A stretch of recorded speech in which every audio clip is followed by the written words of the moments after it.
Welcome to Stella Tours on our fabulous Spain intensive cruise on board the Azamara Quest. Our departure port for this adventure was Lisbon, Portugal, and we arrived the day before. We stayed at the Hotel Mundial, and Bob and Val and Stella and I enjoyed a wonderful meal at Solar 31, about a 3-minute walk from the hotel. Good thing too, because it was a bit rainy. It was still cloudy and cool as we departed, but even so, the sights of the river in Lisbon did not disappoint. We hope you're getting some valuable information from this video. If so, please like and subscribe to our channel. We appreciate it. Thank you. Are you going to give it away? Yeah, I'm going to give. So this cruise, you want 2 captains at the price of 1. Because I'm not going to be your captain until the end of the cruise. Hopefully, you will be sad about it. He's our executive chef, yeah? What a spoiler, yeah? So, Siju, please step forward.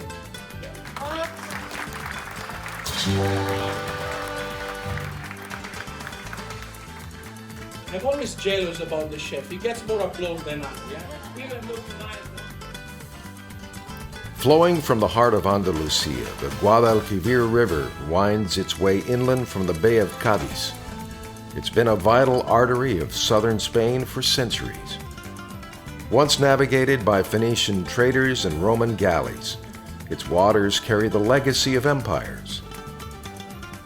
As it moves past marshlands and rice fields, the river breathes life into the Doñana wetlands, a sanctuary for rare birds.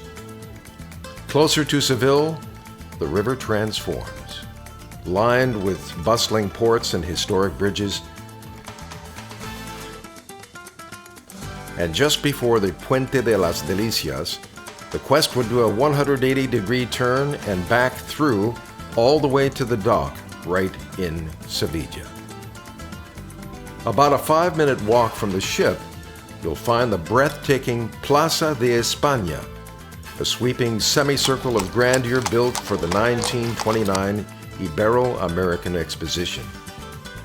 It's a mix of Renaissance and Moorish Revival architecture and framed by a canal crossed by elegant bridges and a massive fountain.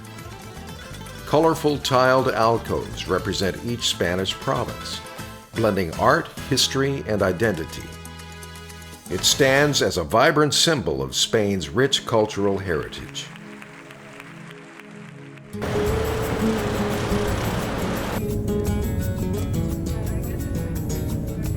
We're on the Ave train going about 150 miles an hour on our way to Cordoba, Spain, where they have more World Heritage sites than any other city on the face of the earth.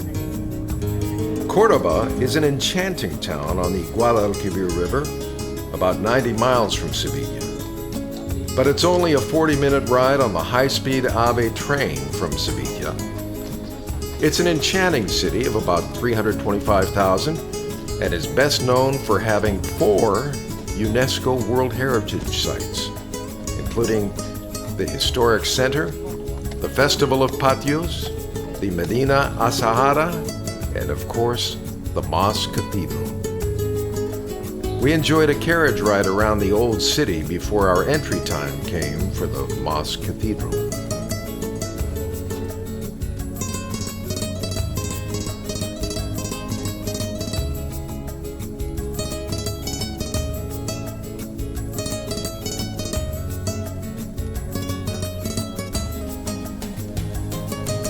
In the heart of Cordoba stands one of the world's most extraordinary monuments, the Mosque Cathedral, a living symbol of Spain's layered history. Construction began in the 8th century as a grand Islamic mosque. It dazzles with rows of striped arches and a forest of columns. 850 of the original 1,200 remain. After the Christian Reconquista, it was transformed into a cathedral, blending Gothic, Renaissance, and Baroque elements right into the original structure. Make sure to buy your tickets online as soon as you can because entry is limited. Spanning the Guadalquivir River, Cordoba's Roman Bridge is a striking testament to the city's ancient heritage. Originally constructed in the 1st century BC, It served as a key access point for Roman troops and traders entering the city. With its 16 elegant arches, the bridge has withstood centuries of transformation from Roman rule to Islamic and Christian eras. It's a perfect spot to take in the beauty of Cordoba. Back on the ship, the crew had prepared a Spanish buffet for us to enjoy.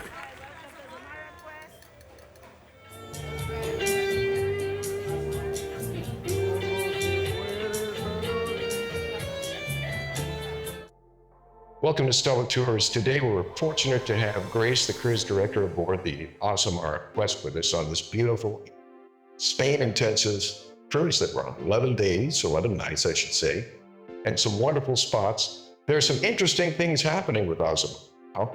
And Grace, could you let us know what's going on as far as Azamara's future? Yes, there is some incredible stuff happening here, Bob. I feel so lucky to be part of this incredible brand, especially at this time. So much great stuff happening. I wish I could tell everyone everything right now, but in terms of entertainment, there's some really cool things happening next year and beyond. We've got new shows, updated material, a great business partner too. I don't want to give away too much, but I am thrilled to be here in this team with this company at this point in time. There's incredible things happening for our future. Beautiful. Yeah. Now on this cruise, we've had some really interesting entertainment choices. We have, and we are going in the direction of continuing to go in with our destination immersion. That's what Azamara is known for, as you know. We stay longer in port. We stay overnight. We have our As Amazing evenings, which everybody knows and loves. And we're extending that through to our entertainment as well. You'll be seeing a lot more focus on destination immersion. So local artists, local entertainers, there'll be more of that coming. There's already a great amount of it here, as you've seen on this voyage. That's fantastic. We had a wonderful guest entertainer. His name is Carlos Nebot, born and raised in Palma de Mallorca, which we're on the way to Palma de Mallorca right now. And he travels all across Europe and Spain, and he shared, well, you saw the show last night, wasn't it? Fantastic. It was fantastic. Just amazing. We had some great local performers on in Seville, which you would have seen as well, up on the pool deck, a local tuna band. So very, very exciting stuff, and making it even more special to these incredible destinations we take you to. Great, terrific. Yeah. Well, we really appreciate your time, Grace. You're doing a fantastic job. You have a show coming up, don't you, as well? I did, in a couple of nights' time. Thanks for reminding me, Bob. I better go and warm up my voice. Well, we're looking forward to seeing Grace coming up, and thank you for meeting with us today with Stella Tours. And it's my absolute pleasure. And Bob, I heard a little birdie told me that you're also a professional singer. at one time I was, yeah. So you better look out at White Night. I'll get you up on the stage. We'll do that. All right. Stay tuned. Thank you. While the big ships have to dock in Cadiz or Huelva, both at well over an hour away by bus, the Quest was docked conveniently in the city, leaving us with a nice 20-minute walk or a short cab ride to the Alcazar and the Sevilla Cathedral.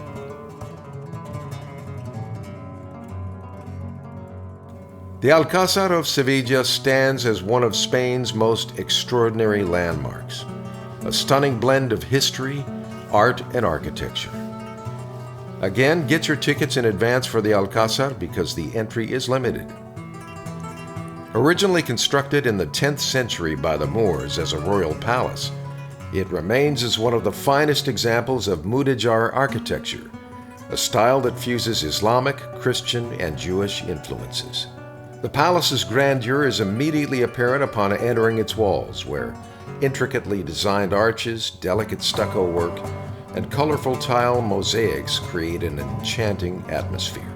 Throughout its history, the Alcazar has served as a residence for Spanish royalty, including the Catholic monarchs, and even hosted Christopher Columbus during his preparations for his journey to the New World.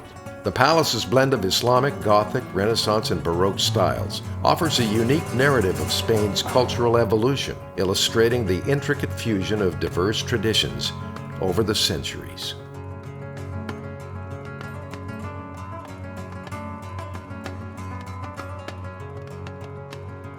The Alcazar's many gardens are just as remarkable. These lush, serene spaces include fountains, courtyards, and pavilions, with the famous Patio de las Doncellas, standing out for its beautiful symmetry and tranquil setting. The gardens not only showcase Islamic horticultural traditions, but also reflect the Spanish Renaissance influence that shaped the palace in later centuries. A UNESCO World Heritage Site, the Alcazar is not just a historical monument. Its beauty and historical significance have made it a muse for artists and filmmakers alike, most notably serving as a filming location for the acclaimed television series Game of Thrones. The Sevilla Cathedral, the largest Gothic cathedral in the world, stands as a monumental testament to Spain's religious and architectural heritage. Built on the site of a former mosque in the 15th century, it reflects a rich history of religious transformation.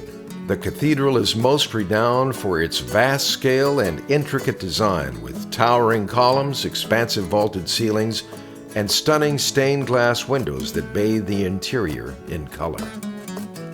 The cathedral's bell tower, the Giralda, was originally built as a minaret during the Almohad period and later adapted as a Christian bell tower, an iconic symbol of the city. At the heart of the cathedral lies the tomb of Christopher Columbus, whose remains were moved here in 1795.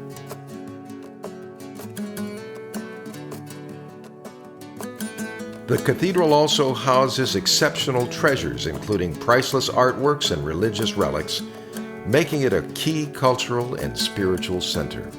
As another Spanish UNESCO World Heritage Site, Sevilla Cathedral is not only a remarkable architectural feat, but also a symbol of the city's complex history, where centuries of Islamic and Christian influences converge in a breathtaking display of craftsmanship and devotion.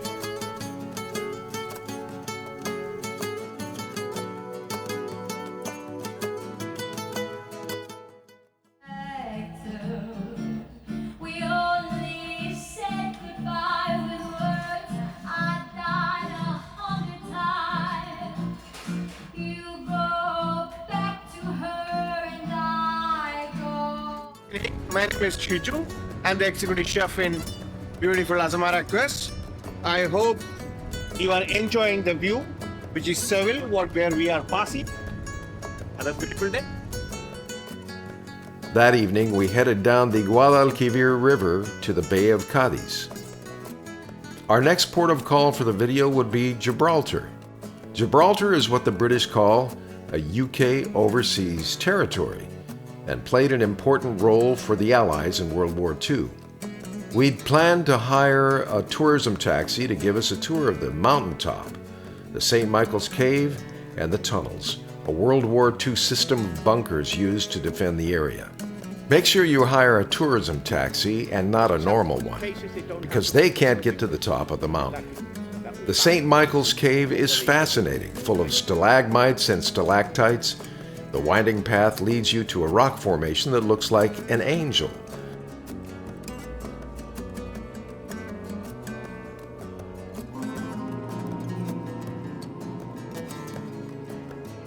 And then further down to an event area with stages constructed for shows of all kinds.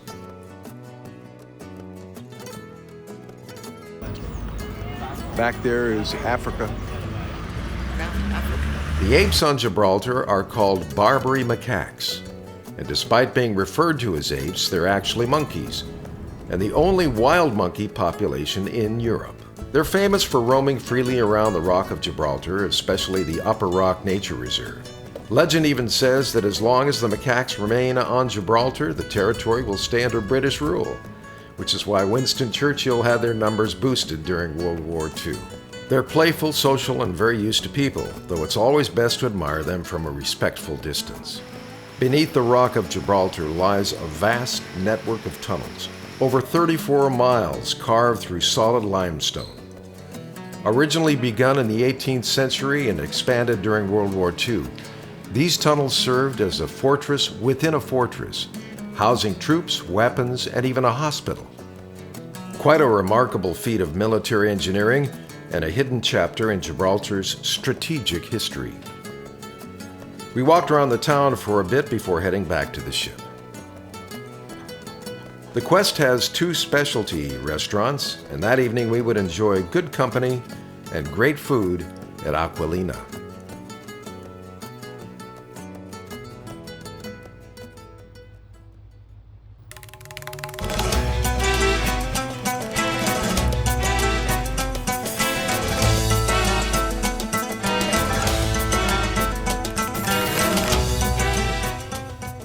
Rising above the city of Malaga, the Alcazaba is one of the most impressive and best preserved Moorish fortresses in Spain.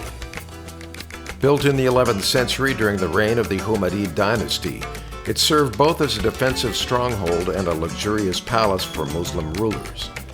Strategically perched on a hillside, the Alcazaba offers sweeping views of the Mediterranean Sea, essential for spotting incoming ships or potential threats. Its architecture is a beautiful blend of military practicality and refined Islamic artistry. As visitors wind through its layered walls and fortified gates, they encounter tranquil courtyards, ornate arches, and lush gardens that echo the elegance of the Alhambra in Granada. The double defensive walls, designed for added protection, highlight the ingenuity of Moorish military engineering.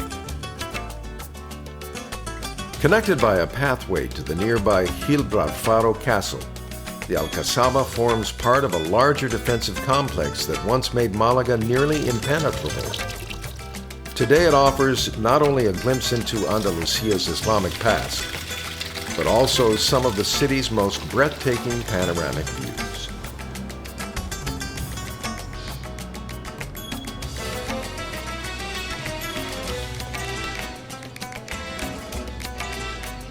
The Malaga Cathedral is affectionately known as La Manquita, or the One-Armed Lady, and it stands as one of the city's most iconic landmarks.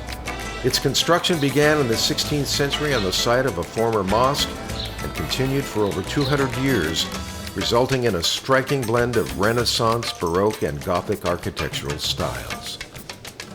The cathedral earned its nickname because its second bell tower was never completed, giving the facade an asymmetrical charm. Inside, visitors are greeted by soaring columns, intricately carved choir stalls, and one of the most impressive organs in Spain with over 4,000 pipes. The cathedral also houses a rich collection of religious artwork and chapels. With its historical layers and architectural grandeur, Malaga Cathedral is not only a place of worship, but a living symbol of the city's cultural and artistic evolution.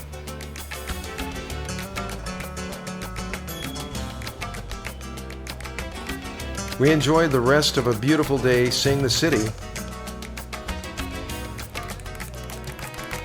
and then back to the quest. That evening we enjoyed the guest entertainer on board, Carlos Nebol, in the Cabaret Lounge. A wonderful evening full of classic rock music.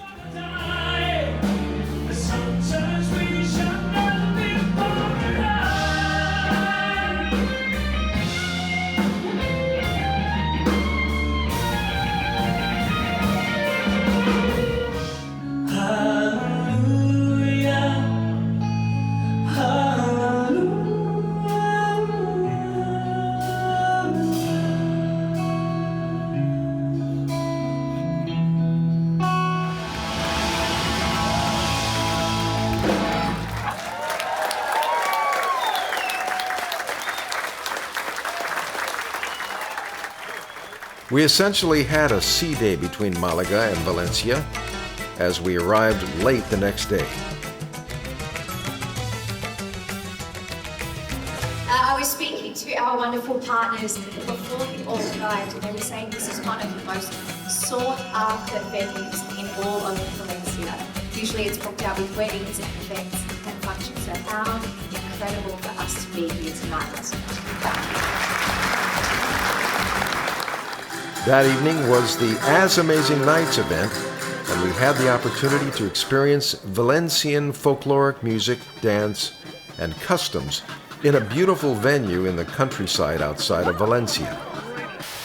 The custom of tossing flowers was fun to experience, and the music and dance were colorful and top-notch. What a nice gesture to have our new captain greet us as we boarded the ship after the event.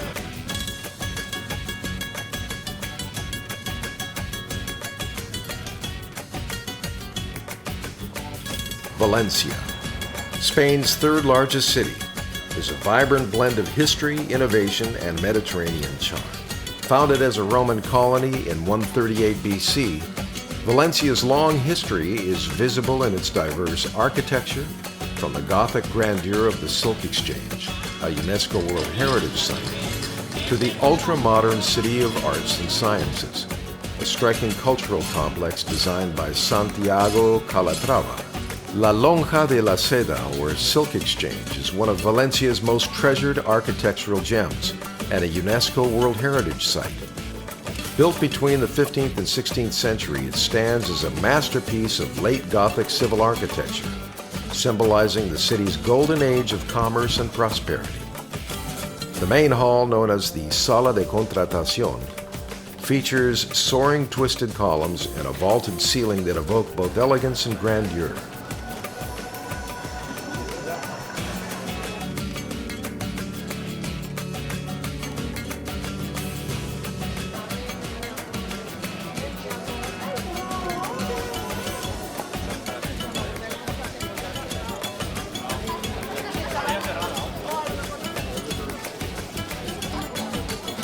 St. Nicholas Church is often called the Sistine Chapel of Valencia. It's a hidden gem nestled in the city's historic center. Originally built in the 13th century in Gothic style, it was later transformed with stunning Baroque decorations in the 17th century. The church's most remarkable feature is its breathtaking ceiling frescoes painted by Antonio Palomino and completed by his disciple Dionís Vidal. Covering over 2,000 square meters, the artwork vividly depicts the lives of St. Nicholas and St. Peter in vibrant theatrical scenes. While the exterior maintains a simple Gothic facade, stepping inside reveals a dazzling world of color, light, and sacred art. The church has become a symbol of Valencia's spiritual and artistic heritage, beautifully blending medieval architecture with Baroque splendor.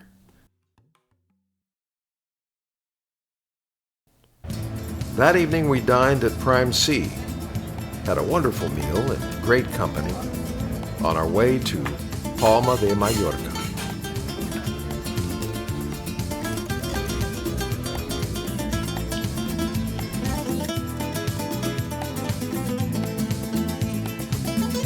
That evening was karaoke night, and our favorite Mosaic Cafe barista, Jefferson, was pretty darn good.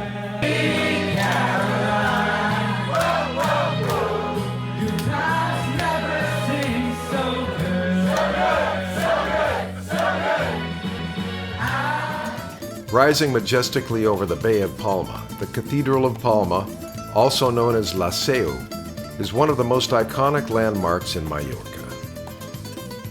Construction began in the 13th century on the site of a former mosque, following the Christian reconquest of the island.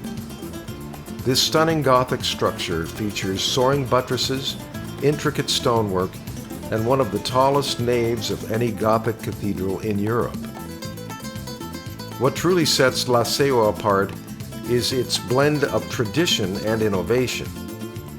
In the early 20th century, famed architect Antoni Gaudí contributed to its restoration, adding modern elements like a striking wrought iron canopy above the altar.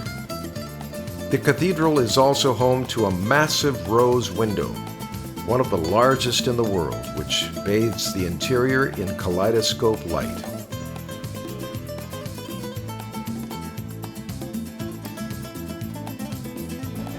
Now time for an ice cream and a bit of sightseeing in Palma.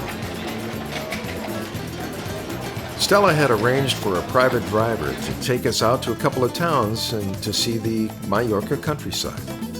First stop was Valdemosa. Nestled in the Tramuntana Mountains, Valdemosa is one of Mallorca's most enchanting villages, known for its stone streets, lush green hills, and peaceful charm. It's also known for hosting composer Frédéric Chopin and writer George Sand during the winter of 1838. 1988. A quick stop at a viewpoint to take in some Mediterranean vistas, and on to Puerto de Soller, a scenic little Mediterranean village where we had some appetizers and drinks at the Brothers Bar. Then back to the ship. That night we had a wonderful time partying at the Azamara White Night event. What's tonight? Monday night. Party night. Monday night. It's White Night. Right. Party night. Good food, great entertainment, and just a very enjoyable evening. White Night is one of our favorite things about cruising with Azamara.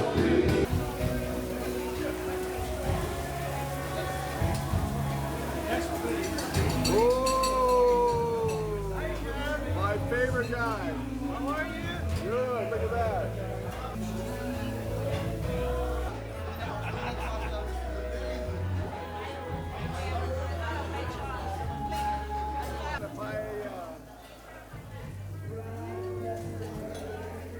And a chance to give some appreciation back to the crew for all their hard work.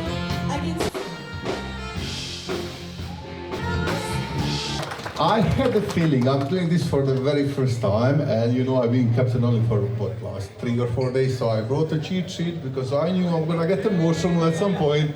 Hope to see you soon again all. Thank you very much. And thank you all. Ladies and gentlemen, our very own Captain Jivo and all of our senior and principal officers and the Azamara crew. One more time, make some noise. Let's get this party started, Brad. Celebrate good times, go on. We're celebrating.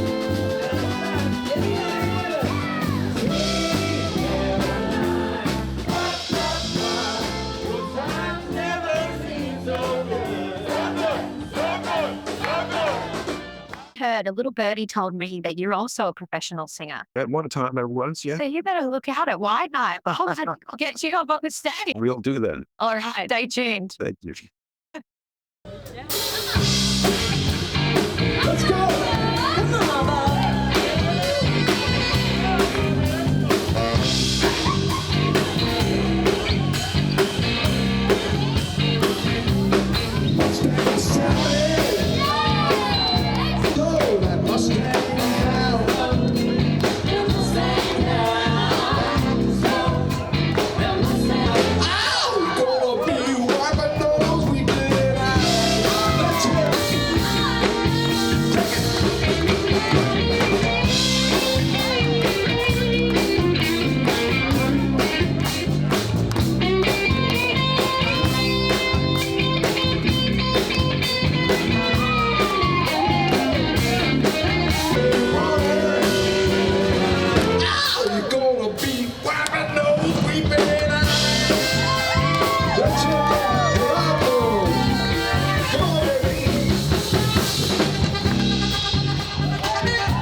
Our departure port for this voyage would be Barcelona, and we would spend the night on board the Quest. But having been to Barcelona several times, Stella wanted to try something different. Instead of paying the $300 per person for tours, we rented a car for the day. Stella had booked us for a cava vineyard tasting and tour of our favorite cava producer, Segura Viudas. And what a terrific tour it was. Our guide Matilde gave us a full tour of the production process from the vineyard to the boxing of the bottles.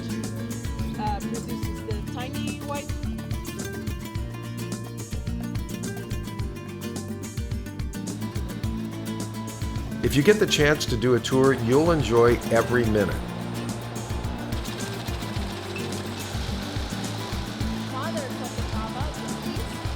Segura Viudas makes their cava with traditional methods, but employs state-of-the-art technology to be able to get 5 million bottles per year to market. After the tour, we tasted 4 different products, 2 of which were not sparkling wines. The tasting included locally produced cheeses, ham, and even chicken-based pâté. Interesting. Great job, Matilde. Leaving Segura Viudas, we headed for the stunningly beautiful Montserrat. Montserrat is one of Catalonia's most iconic and spiritual destinations. It's located about an hour from Barcelona. At its heart lies the Benedictine Abbey of Santa Maria de Montserrat, home to the revered statue of La Moreneta, or the Black Madonna, patron saint of Catalonia, and a symbol of deep religious devotion.